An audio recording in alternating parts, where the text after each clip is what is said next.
বয়স্ক ডায়াবেটিস রোগীদের বেশিরভাগই কাঁধের ব্যথায় ভুগে থাকেন, যার মূল কারণ অ্যাডহেসিভ ক্যাপসুলাইটিস, যা পরবর্তীতে কাঁধের জয়েন্টকে শক্ত করে ফেলে, যার ফলে ক্রমান্বয়ে রোগী হাত ওপরে উঠাতে পারে না, পিঠের দিকে নিতে পারে না।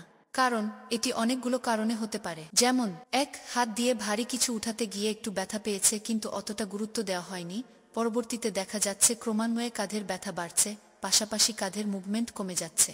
২. দেখা যায় রোগীর সার্ভাইকাল স্পন্ডাইলোসিস বা ঘাড়ের ক্ষয় রোগ আছে, যার ফলে ঘাড় থেকে হাতে ব্যথা চলে আসে এবং এই ব্যথার কারণে রোগী হাতের নড়াচড়া কমিয়ে দেয় এবং ক্রমান্বয়ে জয়েন্টটি শক্ত হয়ে যায়। ৩. ভ্রমণের সময় বাসে কিংবা গাড়িতে যাত্রাকালীন এক বড় ধরনের ব্রেক করা হলে যাত্রী তার ব্যক্তিগত সাপোর্টের জন্য হাত দিয়ে শক্ত করে গাড়ির হাতল ধরে থাকে এবং ব্যথা পায়, যা পরবর্তীতে কাঁধ ব্যথার কারণ হয়ে থাকে। ৪. তাছাড়াও বয়স ৪০-এর উপর হলে যেমন আমাদের ডিজেনারেটিভ প্রবলেম শুরু হয়, তেমনি জয়েন্টের অভ্যন্তরীণ সাইনোভিয়াল ফ্লুইড কমে যেতে থাকে। তার ফলে কাঁধে ব্যথা হতে পারে।